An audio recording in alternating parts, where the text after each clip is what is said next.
Hi everyone, it's Suzanne Tucker with Generation Mindful, and I want to welcome you to 3 ways to support social and emotional regulation in the classroom.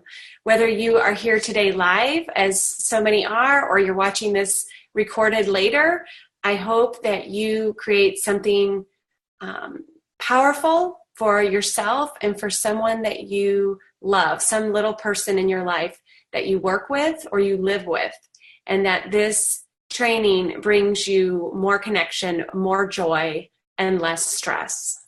So welcome. Today we are going to start with a question, and then we're going to move into an introduction, go over our goals for today and how we're going to get there, our little roadmap. Some of you know me from Generation Mindful, and many of you I am just meeting today, so welcome. I'm so excited you're here. So I want to open with a question. And my question for you is, what would be different in your school if everybody felt safe? What would be different in your school if everybody felt safe? Think about that for a second. All right. And my goal is, I hope that through today and the next hour that we get to spend together, that we get to answer that question together and help make it a reality. All right, so to introduce you a little bit about me and who I am and my background, I am a physical therapist. I've been a physical therapist for 25 years, and my focus has always been attachment and holistic health. My husband and I met teaching on the coast of Georgia 20 years ago. He's also a physical therapist. And what I admired about his work is that he really worked with each person individually. It was very holistic in the way that he approached his manual therapy and physical therapy. And we shared that, and we share a love of health and wellness. So we were engaged 6 months later, married 6 months after that, and we had dreams of traveling the world. I had my license to go to Alaska and California and Hawaii. And those were no small feats. I worked hard for those licenses. But we realized very soon in our relationship that we wanted to set down roots and start a health center. So we moved back to my hometown of St. Louis, Missouri, quickly after getting married. And we've been here since. We have a health center we've had for 16 years, and it's holistic in nature. And my work over the years increasingly became empowerment education. We have 4 children. They're 16, 14, and twin 7-year-olds. And as I started my journey as a parent, what I experienced were the many stopping points on this road to connection and mindfulness. Connection to myself, connection to my children, to my family. And so I think we teach what we need to know. And so really my focus became this connection and mindfulness. And how do we work with the brain? And the work I was doing as a physical therapist is very tool-based and goal-based. And how do we apply the science towards life and connection with our little people and living, learning, growing? I became certified to teach infant massage, and I'm a parent educator. So I've been teaching baby massage classes every Friday for 17 years. And Generation Mindful I created last year. It's really born out of those experiences. It's saying, how do we connect the generations, and how do we do it playfully? How do we do it in a way that's fun, that is a tool, that is a ritual that we come back to day after day? And so these days find me doing education with families and educators like yourselves, and of late starting a mindfulness program to go into the schools and to take this social, emotional education more powerfully into the schools. So I'm so glad you're here. That's a little bit about my background.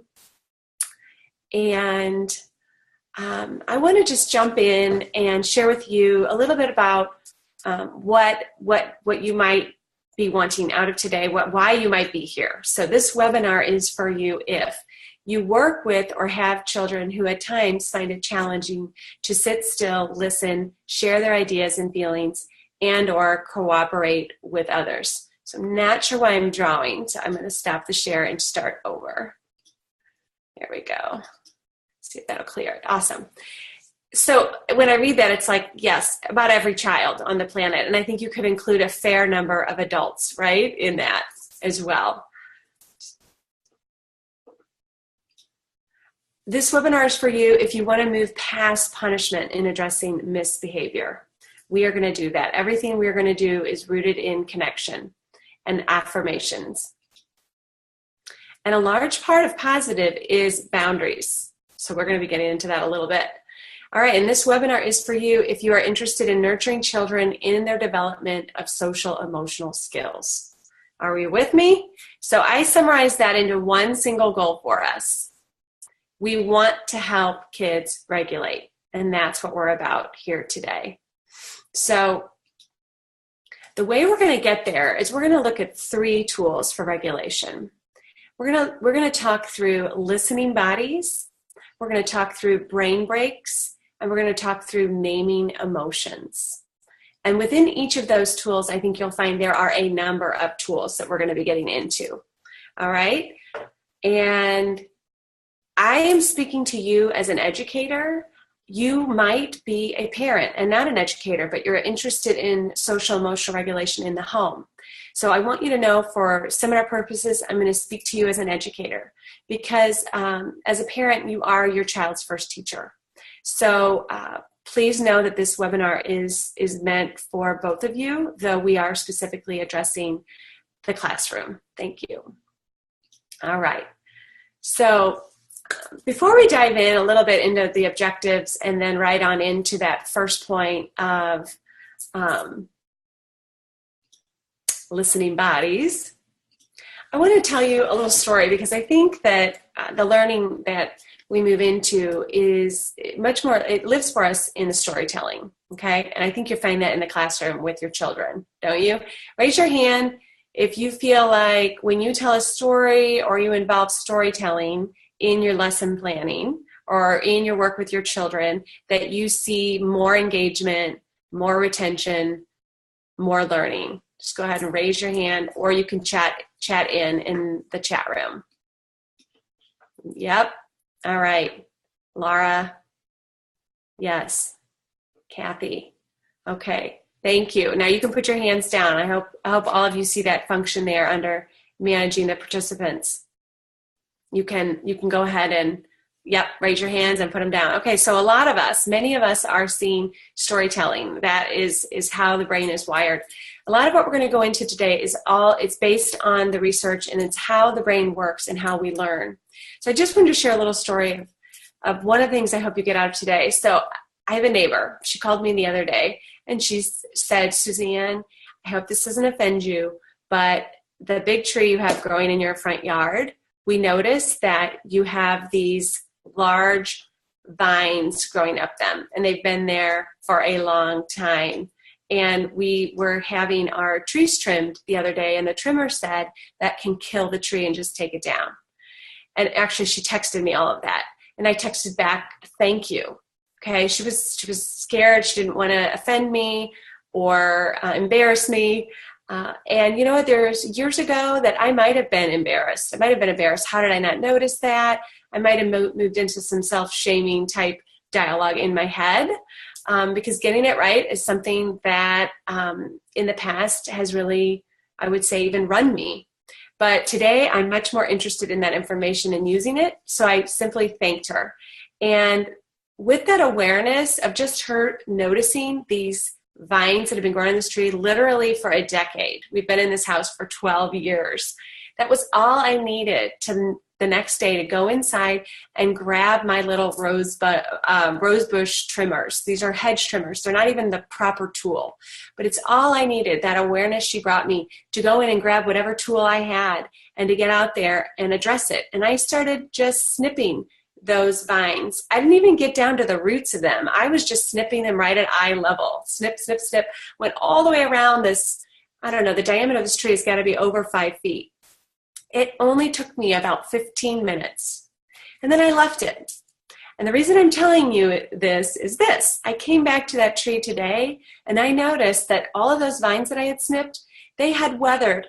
They had gone all the way up to the tree, stories and stories up into that tree where I could never reach. And they had withered. Okay, so with that small awareness that my neighbor brought to me and this tool that wasn't even made for addressing this situation, I was able to affect great change for the health of that tree. Okay, so why I'm mentioning this is just to inspire you that some of the things you're going to hear today, they might not be new, but it might be delivered in a way that brings more focus for you to some of these tools. And some of them are going to be new. And I want you to know that we don't need to be perfect in our application. Just like I didn't have the perfect tool, I used what I had. So I would encourage you to get started where you are and to realize that great change can come from small awarenesses. And that's what we're about here today. All right, so my objective for you taking these tools more powerfully into your lives, into your classrooms, is to help everyone in your school family, you included, primarily those children that you are working with, to feel powerful, safe, and connected. And the reason we mention everyone in the school family is because we know that we lead and guide by example. So if we are stressed or we are feeling overwhelmed, oftentimes, I know you see it, it goes right out into the classroom, doesn't it? So that is our focus. It is helping the entire school family to feel powerful, safe, and connected. Why? Because that is the place in the brain where we learn and we retain. All right. And I also want to bring in the point, some of you are coming to this webinar from schools that are focused right now on becoming or being trauma-informed, trauma-aware, trauma-sensitive, or trauma-informed. Wherever you are on that continuum, I want you to know that this work is based on trauma-informed principles. So the program that these 3 tools are pulled out of is a mindfulness professional development program going in schools. It's an 8-hour course, professional development, and then it has a facet that goes into the school year and runs all school year long. And so it is intended to empower children who come from a background of trauma. And if you are new to this idea of trauma-informed, I want you to know that trauma is in every one challenge, opportunity, issue. It is not that person over there. It is here. It is now. It is all of us. And when we take on trauma-informed principles into our classroom, every child benefits. The child who is experiencing trauma in the home at that time and the child who is not. That is the beauty of the trauma-informed, respectful curriculum. I want to just briefly mention the ACE study for those of you that may be new to thinking about what that means to help children feel safe in school through the trauma-informed lens. The ACE study went on in the late 90s. It was funded by Kaiser. It was huge sample study in the tens of thousands. And what the research showed, they were actually interviewing adults about their health. And they included 10 forms of trauma, neglect and abuse, and other forms of environmental stressors, things like divorce, having an alcoholic parent, a parent or family member with mental health challenges. These are the things they looked at. And they were interviewing adults. And they were able to, this is a landmark study, they were able to show the parallel between our adverse childhood experiences and our health and our well-being. A very clear parallel between the outcomes of what happened to our heart, what happened to our blood sugar levels, what happens to our tendencies to smoke and to drink, simply based on our adverse childhood experiences. And the other thing the study showed was the widespread reach that ACE has, the adverse childhood experiences, that it's in every person opportunity / problem to address.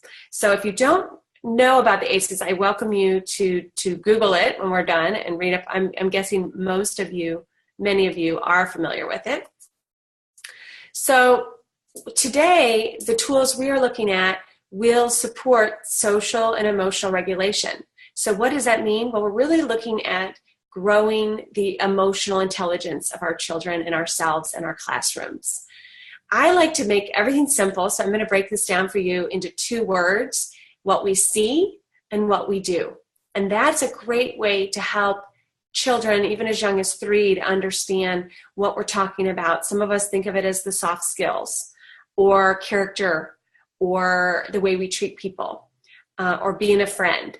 But I really like to help children understand that the things we're looking at is the way we see the world, our self-awareness, and our social awareness, and the things we do in the world, our self-management and our social skills. So funny, we have a mysterious, I don't know where these drawings are coming from, but they're awesome. So I'm just going to keep restarting this webinar every time we get a drawing from somewhere. I have no idea where purple came from, but it's awesome.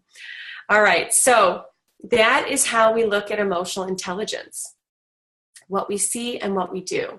And today we are talking about 3 tools to raise those skills, okay? So one thing I think it's interesting to look at specific to the classroom is what research tells us about where we are putting our focus as teachers.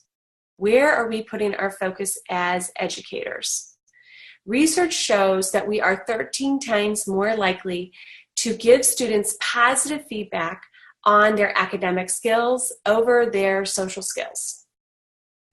All right? Just that awareness alone right there can affect change in our behaviors. If that's something that we feel we do or happens in our school, just seeing that statistic is sometimes enough to say, you know what, how am I making it a routine habit to attend to and reinforce the social skills that I'm seeing? Not the negative, but the positive ones. Because where we focus, we create. And the flip side of that is when students are receiving feedback on their social skills, they're 12 times as likely to be disapproving statements. So I'm going to turn to the chat room and see if anyone has a thought or an idea or an experience on that as far as in your experiences, in your classrooms. Let's just do a simple thumbs up, thumbs down. Thumbs up is yes, thumbs down is no. Is this your experience? Is your experience that in the academic setting, students are positively reinforced at a higher degree for academics than social skills? And feel free to use the chat room as well. Let's move into the chat. Hi, Jason. Hi, Alicia. Yes. Okay, so a number of you are using the thumbs up, thumbs down. And feel free, if anyone has an experience, just chat it in. All right.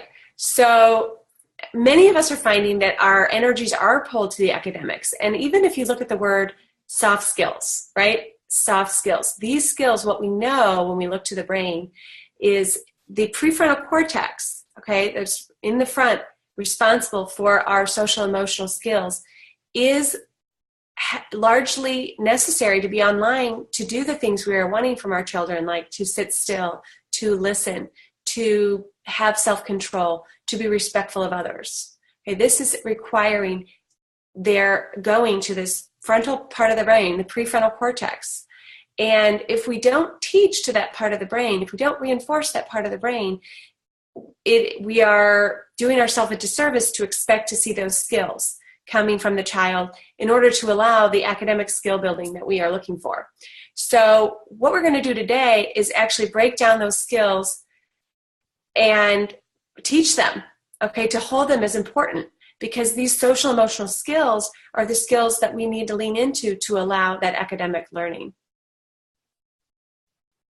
Okay, so Sarah's having trouble finding the chat, and Denise says bottom left when you pull up participants. Thank you. And I'd love to see, yes, feel free to chime in anytime. All right, so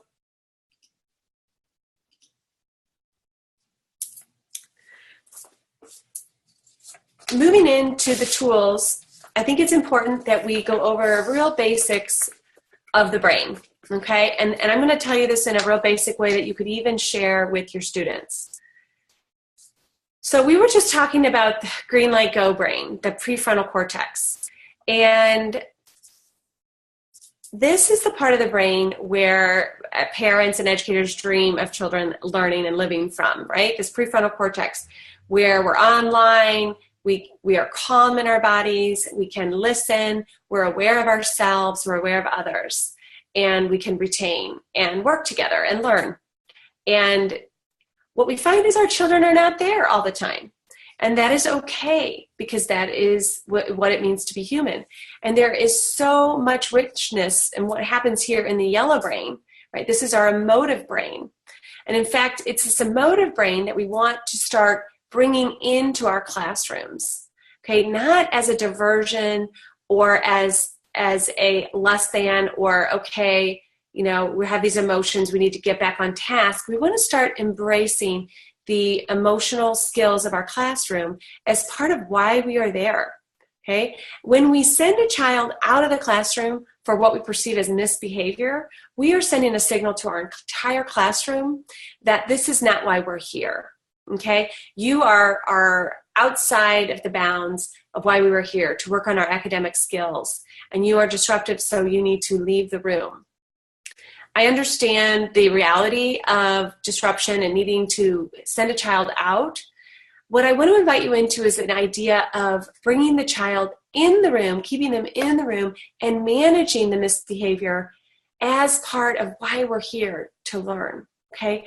Whether it's an emotional upset or a way they're treating another student. When we address this right there in the classroom, all of the other students get to learn from that interaction.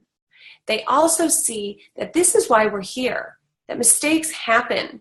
And if it's a mistake with my social skills, I'm going to treat it the same, and I'm going to teach to you just as I would if you made a mistake in your math or a mistake with your reading, okay? So the more we can bring the emotions back into the classroom and make it part of our curriculum, that we are sending a powerful signal to those children that this is why we are here. For the child who's having trouble with their social emotional skills, and what child is not learning in this area? Okay, this is every child. But you know the child who you're consistently feeling like you're giving negative feedback, or that child that's consistently being asked to go see the principal or leave the classroom.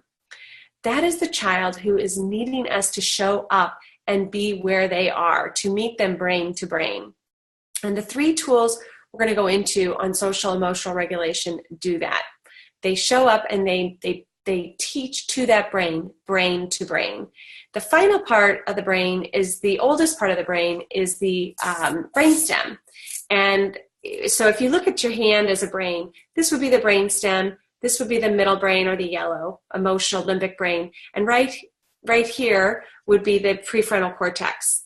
Okay, so right here, the fight, flight, or freeze, this is where a child's going to go when they're not feeling safe. And it's impossible to teach the triggered brain because there really isn't any blood flow or structure in there for gray matter or whatnot for that kind of learning. Its job simply is to keep us safe and alive. So it's meant to be reactive. And I think teaching social emotional regulation with our children starts by explaining the brain to our children.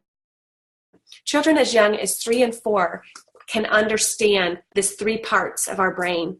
And green light go, yellow light pause, red light stop. They can understand that. And they need to understand that every person feels all of these things in their body. So this lesson, bringing this into the classroom, begins by making it okay for children to understand we all live and operate in all 3 of these parts of the brain. With your little children, it might be helpful to share a story from your life where you felt you were brought to your red brain, your yellow brain, and your green brain. And the one thing I want to point out there is the more stress our kids are under, the more likely they are to go to the lower, more basic parts of the brain, okay? So again, with that trauma-informed, the more adverse childhood experiences our kids are experiencing, the more likely they are to arrive to the classroom at 8 a.m. already in the yellow, if not the red part of the brain. And the things we're going to get into are going to be helpful in regulating and bringing that brain back online for learning into the green. All right, so to start with, I want to start with a group exercise, and I want to bring our brains online. So what we're going to do right now is, I know many of you out there are multitasking, and I think that's fabulous. You're doing things while you're eating lunch, you're getting things done while you're taking in this webinar. I'm going to ask you for the next minute to put down everything and to just take a pause, because we really do lead and guide by example. And it's important to me that this webinar be an experience for you, not just words, not just appealing to your left brain, but really an experience, something you feel in your body. So I'm going to ask you to put things down, to take a moment with me, to close your eyes, to take a deep breath in through your nose and out through your mouth.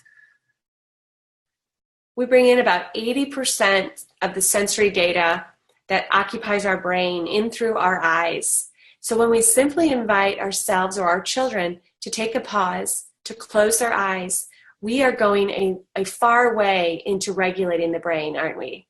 We're closing down all that sensory information, and we're bringing ourselves within. Take a deep breath in through the nose and out through the mouth, and allow the out breath to be slightly longer than the in breath. And as you're quieting your body and getting still, I want you to go back to that question of what would be different if everyone in my school family felt safe. What would be different? And where in my day is there stress? What part of the day in our classroom could I use these tools to help myself, my children, and our entire classrooms regulate? And with that, just open your eyes, and I'd love to see anyone out there respond to a practical application that you might have for this work. Where is there stress in the day? Yes, so Kathy's using Dan Siegel's Brain in the Palm of Your Hand for kids to understand their brains. That's exactly where that is from. Carrie Conti also has some great work on this, and she talks about flipping your lid, right? Some educators like to talk about the wizard brain and the lizard brain, to making it real simple to help children understand. We're working on learning up here in the more advanced human part of the brain, but we all have these more basic lizard or primal parts of the brain. And we're really working at understanding and working with the whole brain. Okay, so thank you for that. All right, so I hope some of you have come up to a real specific part of your day that regulation would be helpful. So for some of you, I'm seeing it is right when they get to class. For some of you, it is transition times. Is that true for you? Think about those transition times. Moving from class to class, coming back from lunch, those breaking out for breakouts, going off to music. Transitions can be hard for kids, and these tools will be helpful in those times. Also, when there are new things, maybe there's a new teacher, maybe there's a teacher out on maternity leave, maybe there's a new principal. New things can be hard for kids, and moving into these regulatory activities are really helpful. So we're going to use the Peacemaker tool, which is a game. It's a deck of cards for nurturing mindfulness and compassion. And we're going to allow these cards to guide us through our 3 tools. These cards are meant to nurture these 4 skills, and they're going to take us first into helping us with our listening bodies. So a little bit about these cards. They have 7 little peacemaking friends. And when we move into working with the listening body with children, I think it's important that children know that it's okay if finding their listening body is not easy for them. What's nice about working with the peacemakers is they have role models. They have red bear, orange fox, yellow lion, the green hummingbird, a blue dolphin, purple owl, and violet elephant. And when you introduce peacemakers, they see that these guys have a lot of different ways that they feel. And they're not always in their green brains. Sometimes they're in their yellow brains, and sometimes they're in their red brains. And that's okay. It's more about noticing than only ever being in the green brain. And so for our first invitation into our listening bodies, we have Wise Purple Owl. And he says, with my ears and my whole body, I listen. With my ears and my whole body, I listen. So think about that. When we introduce having a listening body to children, at first they're going to think that this is how I listen. You can ask them, how do we listen to one another? And they'll tell you, with my ears, I hear you. I listen with my ears. So in introducing this tool to children, I want you to help them think about and question, is that true? Do I only listen to you with my ears, or can I listen with other parts of my body? So go ahead in the chat room and send back to me, just thinking about this, what are some of the other parts of your body that you are listening to me with today? If this is a new concept for you, or even if it's an old concept. So many of you are using your eyes. You're watching my body language. You see me there in that little box. Yes, and yes, Denise says her still hands. And that is a great one to help children understand that when our hands are still and resting, it helps us listen to the other person who's talking. So I like to kind of do a body scan and run through the body. So we have our brain. Our brain, when we focus on what someone is saying and we hear them and we think about what we're hearing, can help us with our listening bodies. Our eyes help us with our listening bodies. As I said, we bring in 80% of the data we're bringing into our brain through our eyes. This is a really important distinction if you're working with older children, 3rd, 4th, 5th, 6th graders that are using electronics more and more. It's really important that children understand that they are losing a whole body of information when they're transferring data in the way of communicating with friends, when they do not have their listening body eyes on. Text has no tone. So we lose a lot of what we're communicating with another person when we don't have our eyes on the matter. For a child who might have trouble attending to tasks, understanding that bringing their eyes in and focusing, or you might say, looking at my nose, or look at me, or can you see this? Bringing the eyes in can help them bring that focus and that awareness. Moving down from there, moving to our lips. Quiet lips, or just doing this little hand signal, can bring in the listening mouth, which is quiet. A listening heart. When someone is sharing something that maybe you get excited about or that you don't agree with, we can want to jump into action. But if we're having a listening heart, we are quiet in our heart and we are bringing it in, and we are listening with our heart, and we are opening our heart to what is being said to us. Our listening bodies, they might find themselves seated, they might find themselves standing more in alert, but we can have a listening body. Another way to look at the listening body is pointing it in the direction of the person speaking. Listening feet. Our listening feet can be still and on the floor. And then we already covered the listening brain. I want to point out that having a listening body is a tool, not a rule. This is big. Having a listening body is a tool, not a rule. Okay? So I know many of us have rules in the classroom.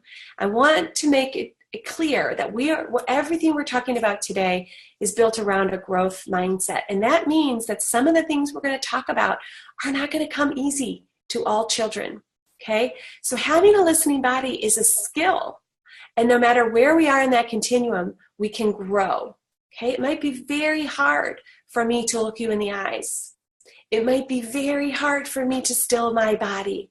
And it might be very hard for me to quiet my lips. But when we educate the child on the listening body, we're giving them permission to find it hard. Okay? So it is a tool, not a rule. All right. So the next invitation we have from our Peacemakers friends is from Blue Dolphin.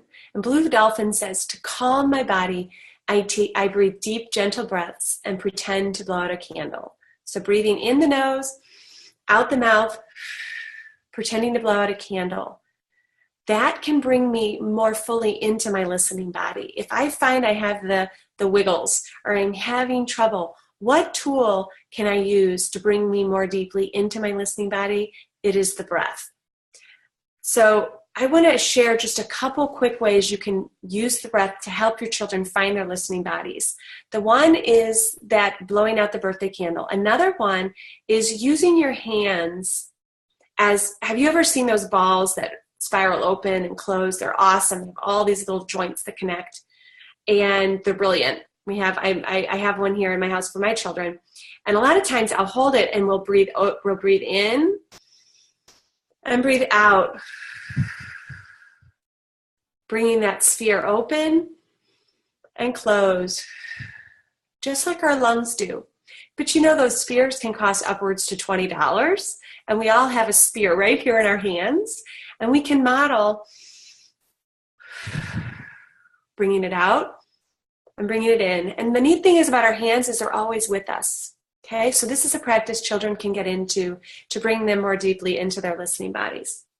Another one is simply having a little cotton ball in our hand. So when we blow on a cotton ball and we breathe, we want to blow on the cotton ball, but not send that cotton ball flying. Okay, we're helping the child bring the control to their breath. So they're breathing in, and see, when you ask children to breathe deeply, many times they breathe forcefully, and it's not bringing calm into their body. They're doing something like that. It's more of an energizing breath. So when you bring on the cotton ball, you can invite them to breathe such that the cotton ball wiggles, but it doesn't fly off their hand. That's going to help them get into their listening bodies. And the last one there would be a straw. So when you exhale through a straw, it naturally slows you down. And all the research shows us when we want to stimulate the vagus nerve, which helps calm the body, we want to be working on the long exhale of the breath. Okay? So using our breath and using the straw can help there. And our final invitation into our listening bodies comes from Violet Elephant. And he or she says, truth is bright, truth feels light. Truth leads me where I want to go. What a wonderful belief system to bring into your classroom. When you work with the listening body, you are helping children tune in and learn to listen for what they feel inside and to trust what they feel inside. This is important for every child, but particularly the child who is dealing with high stressors or trauma at home. What we know is we have a tendency to dissociate from our physical bodies. The more stress we are under, we tend to dissociate. And our power lies in the present moment, in getting present to what is going on in our bodies. Getting present to what is going on in my body can help me understand my feelings. And if I want to regulate my body, it's helpful to be aware of what's going on with it. Okay, so this, I cannot stress enough how powerful intuition and bringing children into our bodies is. So Denise shares, guys, the cards are sweet in person. You will love them. So thank you. I'm so glad that you are loving them. And they are powerful to bring into the classroom. They really work with so many ages. As you see, the concepts we're getting into here with this card are pretty big. They can be simplified down for a 3-year-old. What does it feel like in your body? And they can be brought up to even the adult age, a conversation about intuition and what does it feel like in my body when somebody says something that is truthful, that feels truthful to me, or somebody says something that does not feel true to me. Or if I'm near someone who I feel not safe around, my body will tell me. I will get that readout in my body.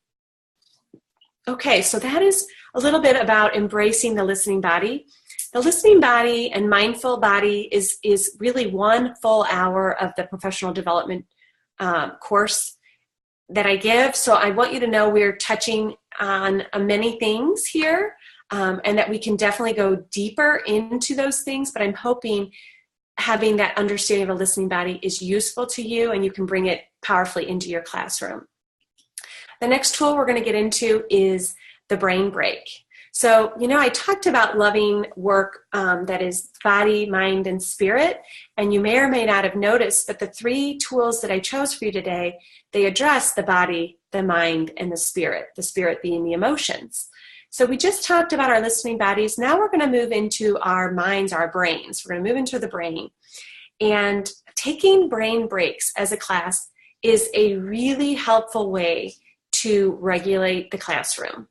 Okay, if we want our children to be operating up in that green brain, we need to bring blood flow and endorphins and a chance to hit the reset button using the body, using the many things that help the brain reset when they do get off task. So I've chosen a few simple, playful, easy to do, don't take a lot of time or money, really any money, brain breaks for your classroom. And they all come to us through the Peacemakers. So Little Silly Fox is probably one of my favorite of the 7, has this for us. He says, I am adaptable. Let's move and dance. So the point I'm bringing to you as educators is to lean into the power of movement to reset the brain. One of my favorite brain breaks for leading a classroom into when I want to help them get ready for focus is the yoga move of tree pose. So having everyone stand up right there at their desks to put their one foot on the inside of their other leg and to bring their hands together or overhead and to pretend they are trees, okay? This is a balanced yoga pose, and what we know about balance is it brings focus, and it brings us inward, okay? So getting up and moving can actually help us be still. There's a great irony in there. Okay, and of course, dancing. Who doesn't love a dance party? Moving the body. You can do quick strike a pose, strike a pose, strike a pose. Have your entire classroom move into 3 poses that they make up and then come back, okay, and sit down a little more refreshed, a little more invigorated, a little more energy. This could be a fun thing to do after lunch when the insulin is hitting and everyone is bottoming out and you're having trouble with the focus. Bring in a quick movement-based brain break. Our next brain break comes to us from Blue Dolphin. And Blue Dolphin says, sing a song, any song, let's sing. What I love about this is Dolphin reminds us that there is calm and there is regulation in rhythm, in rhyme. We calm, we regulate, and we learn. So we know this when we sing the ABCs, right? We're teaching children in a way that their brain wakes up and remembers and retains, and they're engaged. So if you're having a lesson that's feeling challenging, think about how can I bring in some rhythm, some rhyme, and some song. And it's a great way to break the day. So a brain break. How can you make music and rhyme and rhythm a regular part of your day? It can be very quick. And the more that these things become a ritual for your children, something that they can learn and expect and know what's going to happen, the quicker it's going to be for it to actually work for you as a reset button, literally like hitting a button, reset. When I teach baby massage, we have a little Om song that we sing.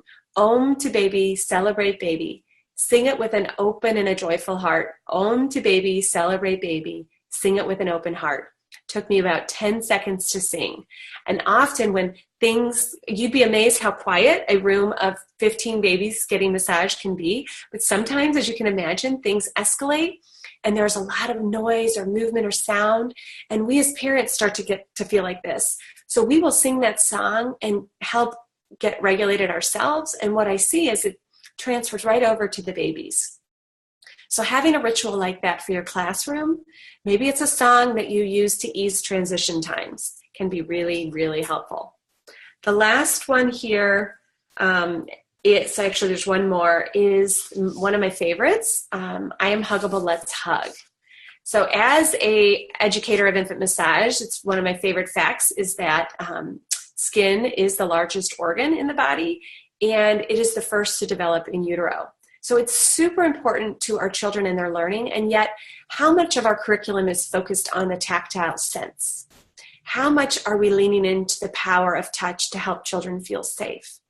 Some of us might even have rules around no touching, no hugging, and we're feeling scared of this tool that we have, which is our body and our skin. So let me give you some ideas on pulling in touch. You could rub hands, you could rub arms, you could do some brushing down, invite children into that. You could do a self-hug. Everybody hugs. There's great research on the endorphins and what we release when we lean into touch as a tool and when we hug. If it doesn't feel safe to have partners hug, we can do self-hugs. And there are a number of therapeutic tools out there that we can use to lean into embracing more touch and the regulation that is in our classrooms, okay? And finally, being outside. I think this is the great regulator. If you've ever had an infant, you know if they are crying and you go outside and you take a walk, oftentimes that is the reset button that baby needs to just calm, to find their calm. And I think the same goes for us as adults. The point I want to make here is that recess is not a privilege. Recess is vital. Being outdoors is vital. It's vital to the brain, it's vital to the body, and it's a vital tool to help us regulate. One of the things that as a parent educator, and I do private support, that makes me sad when I hear are children whose parents tell me that they regularly are having their recess withheld from them for, quote, misbehavior.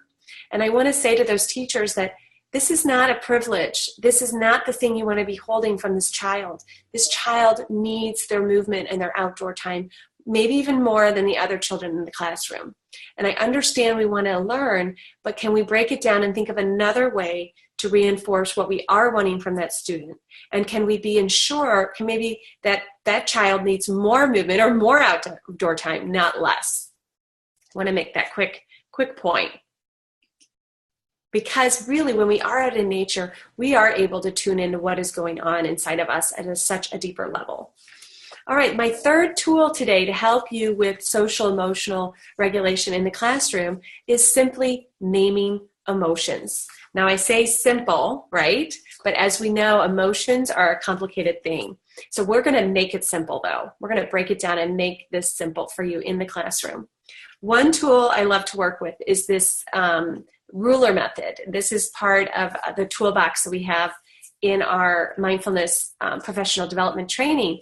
A lot of what we want to get into with children lives in this ruler method. It's in recognizing, understanding, and labeling our emotions that we become aware enough to express and then regulate them. Okay, so it's super simple to remember. Recognize, understand, label, express, regulate. This is something even children could come to learn about emotions, that it's not about not having them. It's about recognizing them, understanding, labeling, speaking them or expressing them in some way, and then regulating ourselves through that experience. All right, so about naming emotions. Silly Fox, little orange fox, has something to say. He says, happy or sad, let's share our big feelings. And the point I want to make here is so often in our classrooms, I feel that children are meant to believe that calm and happy are good and everything else is bad. And I go to great lengths as a mom. I didn't even tell you I'm a mom of 4.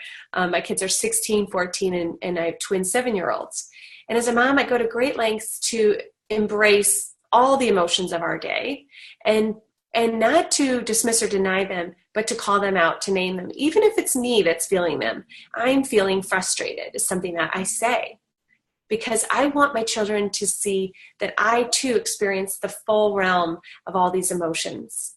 And I think it helps our kids to have that role model to see how we regulate in those times. Okay, so it's not about never getting upset. Even as a teacher, we can get overwhelmed and dysregulated. It's about modeling that re-regulation that we're doing. Kathy says, so true, we need more understanding for kids who are struggling in the class. Punishing them by removing recess isn't the answer. Thank you. I so agree. So back to this little card. I want to point out that each animal isn't just feeling brave and happy and excited and caring and peaceful and calm and kind. They're feeling angry and mad and sad and frustrated and disappointed and scared and worried and lonely too. Okay, so we want to give our children role models about how feelings are safe, that emotions matter, and that feelings are safe, because for many of our kids, feelings are not safe. The data that they're being given, whether it's at home or in other classrooms or other places in the world, it's pretty much throughout society, is that emotions are not safe. They are trouble. They are shameful. That is one message in our society. They're also someone else's problem. They're a victim, right? I'm a victim. You make me feel. That is something that our society teaches. And I want children to understand it through this model, as we help them regulate, that it's not having them, it's what we do with them. So there's a difference between our feelings and our behaviors or our actions. So Blue Dolphin shares, I share my ideas and my feelings. So the idea here is that in sharing, storytelling even, sharing our thoughts and ideas, many times we get into our feelings. So if you have a child or children in your classroom that have trouble getting to the feeling, maybe don't try to go straight in at what are you feeling, because that might be a skill that's still really hard for them. It is helpful to have them share their thoughts and their ideas. So one thing that we do at night with my children, I do at home, is we share a happy, sad surprise. But we share a memory, a story, a moment where we felt those things. So it's not sharing about the feelings so much it is when it happened. So I felt sad when I let go of my balloon and it floated off. I was happy when I got the balloon, and I was surprised that you didn't get a balloon, anything really. But it's always amazing to see what kind of memory recall the kids have about their day and what memories or thoughts or ideas they're pairing with what emotions. So that's a little tool to help you pulling in thoughts and ideas to get at the emotions. So Sarah's wondering about the practical applications of the cards. So the way we use the cards, either at home or in the classroom, is to reinforce these ideas in practical, playful ways. So you might, if you were in a classroom, if you had a chapter, let's say, on listening body, you would have those cards pre-selected, and you might have the children pull one and then talk about what message did Purple Owl have for us, or Blue Dolphin. At home, many of families that are using the cards are shuffling the entire deck, which is made of 42 cards, and they're pulling one card a day to focus on, to share around. Okay, so it's a way, and that's a playful ritual. They might do it right when they wake up in the morning, before bed, when they get home from school. It's a practical, playful way to bring these discussions about mindfulness and social emotional skill building into the day. So you can think about them as conversation prompts, okay?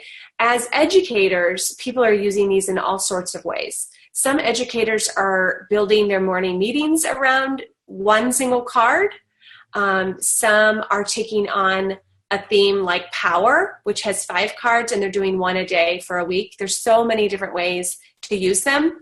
The cards do come with a handout that goes into 7 different play ideas, but they have many more applications. So I'm using them to help guide our discussion here because I love them. I helped create them, and many of the messages I have for you about regulation and social emotional skill building, I worked into the deck. So Sarah, I'm sorry if that was a little confusing. I hope that explains it.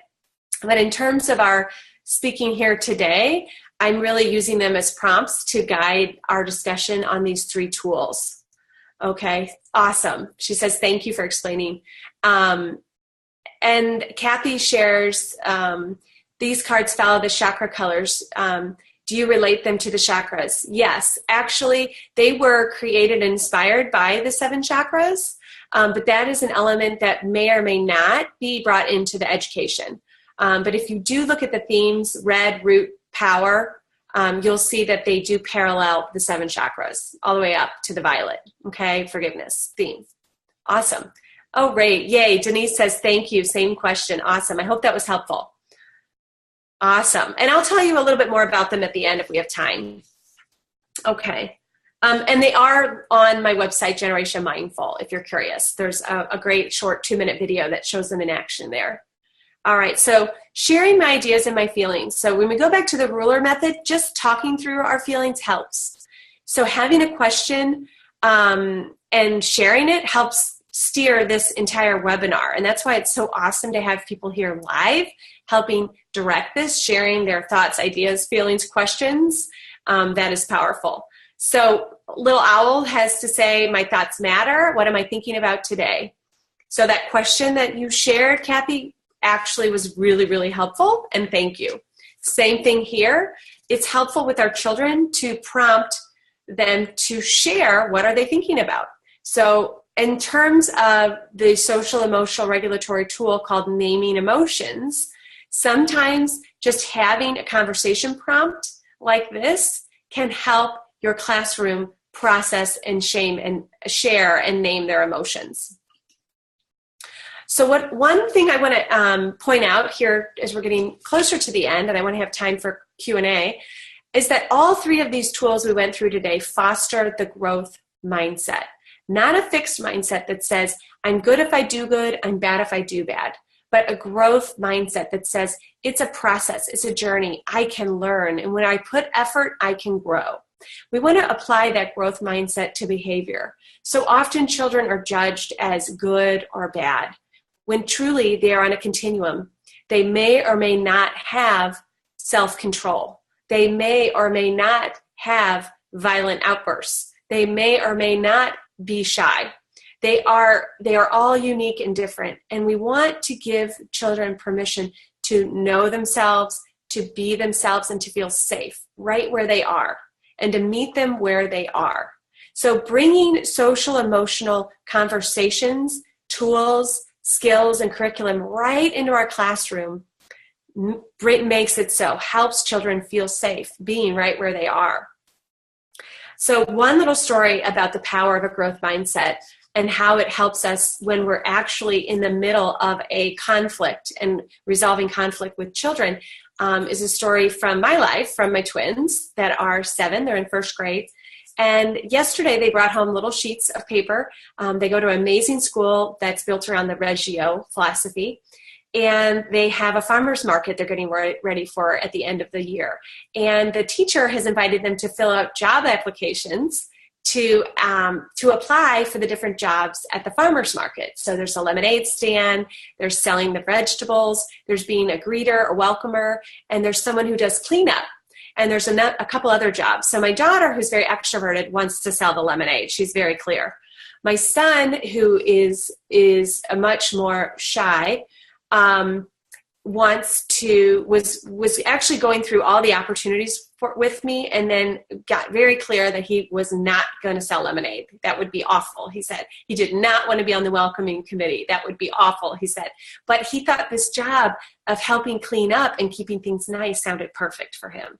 So later that day, he spilt some water, and it ended up getting on Hadley's paper. And she was upset, and she said something like, well, you're not going to be very good at that cleanup job. Or you might not want to do cleanup crew. You might want to look for a different job. She did not mean to be hurtful. But when she said that, it was crushing. You could see it for Colin. He left the room. He just left the room and shut the door and went into the guest bedroom. So as the guide by the side, as the teacher in the room, as the parent, I helped my daughter process what had just happened. So she used her eyes to see what was the response that her words had on her brother. And I asked her what she thought he might be feeling. And she said she thought he might have been sad by what she said. So I helped her think about what action she could take. And she wanted to go in and tell her that she did not mean to hurt his feelings, but she was upset that her paper had gotten wet. So we went into the bedroom, and he was full on expressing, crying, saying why his feelings were hurt after she apologized. She didn't want to hurt his feelings. He was able to use that ruler, recognize, understand, label, and express sadness, and how distraught he was at the idea that the one thing that he thought he'd be good at, his sister said he would not be good at. she began to get emotional seeing his emotion, and she started to feel bad and wrong for, quote, making him feel this way. So in this moment, I brought up how we all make mistakes and how awesome it is that we all make mistakes and that it's okay to make mistakes. And I brought up the fact that I saw two mistakes. I saw a mistake about a spilled water, which happens. Who doesn't do that? And I saw a mistake about a comment that was said that wasn't actually really meant to be delivered the way it was. And with that, you could see both our little faces start to light up, that it's safe to make mistakes. It's okay to spill water, everyone does. It's okay to say things that maybe you didn't really mean or think through.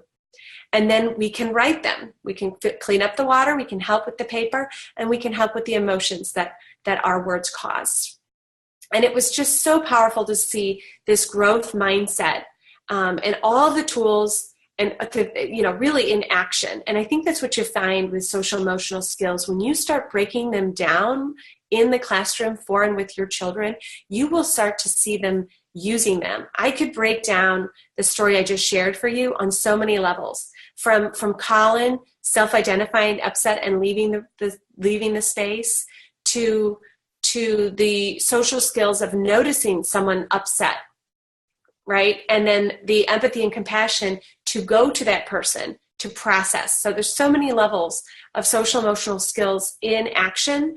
And when you take them into the classroom, you will see opportunity after opportunity arise. And the power is not for them not to happen, because conflicts are going to happen. It's how we be with them. And there's so much learning right there in the moment. So I want to address a couple things that have come up in the chat room. One great question is, do children ever abuse this type of system, like claiming false feelings for some other goal? Or is that beyond them and just a sign of a need that's not being met? That's a great question. I find that abuse with this system is very low because self-respect and respect of others comes from wired prefrontal cortexes. So the more we move into understanding and growing the prefrontal cortex, which are our social emotional skills, the more they are there to use. Now, at first, you might see an abuse from a child who perceives that they're having all these emotions, and maybe they're always needing to go to your calming corner, which is something that I teach within the larger mindfulness program that this short webinar is built around. The fear I know that some teachers have is, oh, my children are going to abuse the calming corner. Well, what you find is the children that self-prescribe the calming corner for themselves, they actually might be prescribing it in that moment, but in general, they have a large need for it. They have a lot of stress and a low understanding of their feelings. So at first, they may not be completely 100% on the mark in using these tools, but what you'll see is, like anything, they grow into them. Okay? And I don't look at it as abuse. I might look at it as, like, for instance, my story I shared with you about using my rose trimmers, and I used them to trim these humongous vines that were growing up my tree. That's not what the tool was meant for, but I used it for it, and it actually had a positive result. Okay, so I want you to understand that that's the same with these tools. Your kids are going to grow into them, as are you in the classroom, and that sometimes there might be a tweak here or there or a slight missing, but that's okay. It's part of how we learn and grow. And it does come with boundaries. So one of the 8 lessons that come in this program is on boundaries and power. Okay, so it does take the strength to have boundaries to move into these tools. What you will find when you start addressing social emotional opportunities in your classroom is that you feel more connected and less distracted in a day. So by the end of the day, instead of feeling more depleted, thinking, oh, I don't want to move into all this emotional stuff, you feel less depleted, because chaos and stress and conflict are happening every day in your classroom. And when you start to take it on as part of the lesson, part of the reason we're there to learn and grow together, there really is learning that happens, and it transfers and it spreads out. And so at the end of the day, you're feeling more connected as a classroom, and you're actually, I would say, within weeks and months, having less cause for distraction due to misbehavior. And your kids, because these things become routine and ritual, they are much more easily directed back to task, to resetting their body and their brain, and not feeling shamed, bad, or wrong when they're needing that redirection. Kathy says, your kids are lucky to have you as a mom. Great story of helping them process that incident. Thank you so much. That's really kind of you to say. Awesome. I feel pretty lucky to have all four of mine. All right. So on that growth mindset, there are a few of the Peacemaker cards I just wanted to highlight for you that are really specifically about this. And then we're about done. My mistakes help me learn and grow. I learn and grow every day, yet I am perfect just the way I am. I think it's important to show that, yeah, we are learning. You know, we are getting better at some of these skills. Some of these skills I am not good at, but I learn and grow every day. And I'm perfect even now, even though I don't have those skills yet.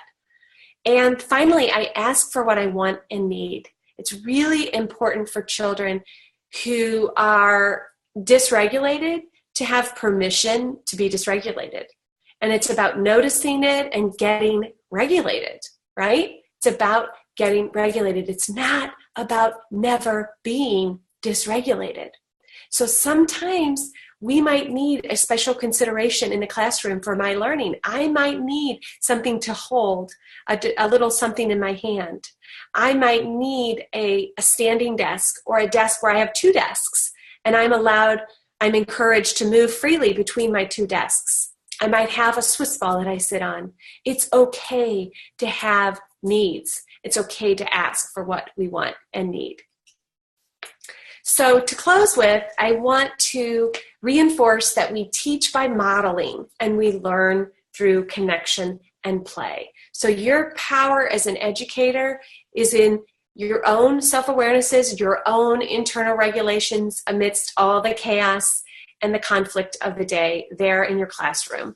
Take on these tools and model regulation, model emotions and recognizing them in yourself and labeling them for and with your children. Your children will benefit. Finally, just as a quick recap, because I know there were some questions about Peacemakers as a tool. They are part of this PD program. They are a standalone tool. There's already over 2,500 out in the world in classrooms, therapy settings, and homes. They are everything you need in that box is there. But I am using them as part of this full school-wide mindfulness program that I'm leading. This year will be our pilot program, bringing this program to a single city school here in St. Louis City School District, a pre-K to second grade. We're going to have it in ideally the Ferguson School District, one single school, and hopefully there's a private school joining. So we will be doing this professional development. It's a one-day training for educators, 8 hours, and then once a month we get together and grow our tools and talk about how we are applying these with our children and bumps along the road and opportunities that we're finding. So these are the themes, if you're curious, and a number of you brought these up in your questions about discipline and redirection and boundaries. And yes, those are all vital components to nurturing social, emotional skills and redirecting behaviors and helping children regulate their emotions in the classroom. So one other component I want to highlight is that it takes not just the educator in their classroom, but it takes the whole school family, the admin, the educators. It's very helpful to have parents be in the loop of what you're doing when it comes to emotions. Sometimes what's neat about Peacemakers is kids love them so much, they talk about them at home, and parents get interested and they start to use these tools at home as well. They retail for $25 right now online. They're up for sale on Amazon. So they are something that are accessible to families, and therapy programs are using them as well. So we can, whether we're using Peacemakers or not, we can be, as a whole school, taking on an affirming approach to discipline as opposed to punitive. And I define punitive as shame, blame, and pain. And just to give you a teaser, I hope you're already a part of Generation Mindful, but if you're not, When you join, it's free. We have parents, educators, and therapists. We send you lots of free tools like this. So these little finger puppets are something that you get right away when you join our little newsletter, our little community. And I like to send out little free tools every month. So these finger puppets are something you get right off. And I just want to close as we move into any questions that we might have as a group with the idea of body, mind, and spirit. That is what we are doing. We are not just educating little brains, little left brains. We are educating the whole body, the whole brain, the whole heart, the whole child. So I want to just lead in to give the opportunity for anybody who wants to ask a practical application. I have one here. I'm a parent. In my son's class, there are 30 children, and we've been told they don't have time to deal with social emotional programs because they have so much to teach, because the curriculum is intense. This is public kindergarten. My son is struggling with doing the writing or worksheets, but they have not looked at it from his emotional aspect. They've just called him lazy and stubborn. How can I help the teachers realize that they need to deal more with children's social emotional growth as much as their academic growth? I find that so important at this age, and that so that they can be successful students during their school careers. Right? So feel you, Sarah. Well, I hope to start this conversation that you connect brain to brain with your educator. If I have an educator who's saying, I am overwhelmed, I have to get to this academic stuff, I am not going to dismiss and deny them and tell them they are wrong. Okay? What I will do as a coach is I will listen and I will empathize with how they're feeling. They're probably feeling overwhelmed by their district or by some of the things coming top down. The whole no child left behind, we need to make the grade.